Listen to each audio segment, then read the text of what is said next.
লগতে নাৰীৰ সমস্যা সমাধানৰ বাবেও আলোচনা চক্ৰ বক্তৃতা অনুষ্ঠান আদি অনুষ্ঠিত কৰাত গুৰুত্ব দিয়া হৈছে।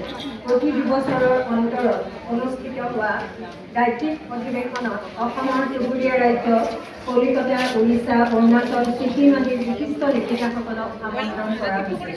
50 বছৰৰ দীৰ্ঘ পৰিক্ৰমাত সংস্থাই অনুষ্ঠিত কৰা ভাৰতীয় লেখিকা সন্মিলন 1986 চন, উত্তৰ পূব লেখিকা সন্মিলন 2007 চন, 2000 চনত ৰূপালী জয়ন্তীৰ শুভাৰম্ভ আৰু সেই চনতে ৰূপালী জয়ন্তীৰ সামৰণি অনুষ্ঠান বৰ্ণাঢ্য কাৰ্যসূচীৰে সমাপন কৰা হয়।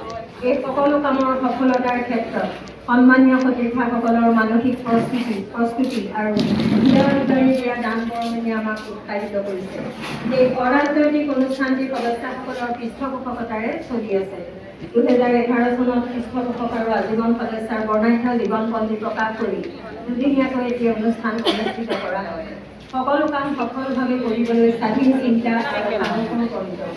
গাঁও তুলনী লেখিকাসকলৰ পাৰস্পৰিক বুজাবুজি আৰু সহানুভূতিৰ মাজেৰে এই অনুষ্ঠানটি আগবাঢ়ি গৈছে। অসমীয়া ভাষা সাহিত্য আৰু সংস্কৃতিৰ সৰ্বাংগীন উন্নতিকল্পে সাহিত্যপ্ৰেমী মহিলাসকলক উদ্বুদ্ধ কৰাৰ লগতে সাক্ষৰতা অভিযান এই অনুষ্ঠানৰ মূল উদ্দেশ্য। সংস্থাৰ উদ্দেশ্য মহান। এই মহান উদ্দেশ্য ফলৱতী কৰিবৰ কাৰণে সকলো সদস্যাৰ আন্তৰিকতা আৰু সদিচ্ছা থাকিব লাগিব।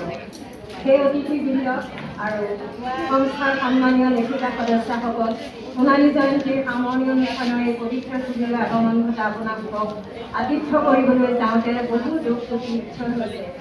সকলো দুখ ত্ৰুটি নিৰ্গুণে মাৰ্জনা কৰিব বুলি আশা কৰিছোঁ।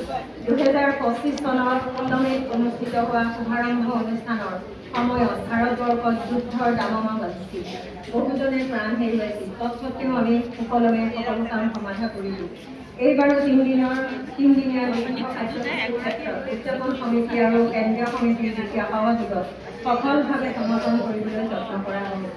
এই ক্ষেত্ৰত উদযাপন সমিতিৰ সম্পাদক বিজয় দেৱদাস মহোদয়, কেন্দ্ৰীয় সভাপতি মামণি গগৈ বৰুৱা মহোদয়কে প্ৰমুখ আৰু মুখ্য উপদেষ্টাসকল, পৰামৰ্শদাতাসকল, পৰম শুভাকাংক্ষীসকলৰ লগতে সমূহ বিষয়ববীয়া আৰু সদস্যৰ অনুপ্ৰেৰণাই কাম কৰিবলৈ আমাক সাহস যোগালে। আজি এই পবিত্ৰ মঞ্চৰ পৰাই সকলোলৈকে কৃতজ্ঞতা জ্ঞাপন কৰিছোঁ। পৰিশেষত পুনৰ সকলো দুখ ত্ৰুটি পুনৰবাৰ মাৰ্জনা কৰি আমাৰ আদৰণি ভাষণৰ সামৰণি মাৰিছোঁ। মৃদুলা শৰ্মা, সভাপতি, সোণালী জয়ন্তী বৰ্ষ উদযাপন সমিতি। ধন্যবাদ। উদযাপন সমিতিৰ সভাপতি মৃদুলা শৰ্মা বাইদেউ ধন্যবাদ জনাইছোঁ। তেখেতৰ এই চমু ভাষণটোত 3 দিনৰ কাৰ্যসূচী সুন্দৰভাৱে প্ৰতিফলিত হৈছে আৰু এইখনে এখন দলিৰূপে থাকি যাব। আপোনালোক সকলোলৈকে তেখেতে শুভেচ্ছা জ্ঞাপন কৰিছে, আদৰণি জনাইছে। আমাৰ এটা আদৰণি অনুষ্ঠান আছে। মই প্ৰধান সম্পাদকক আদৰণি অনুষ্ঠানটো কৰিবৰ বাবে আহ্বান জনাইছোঁ।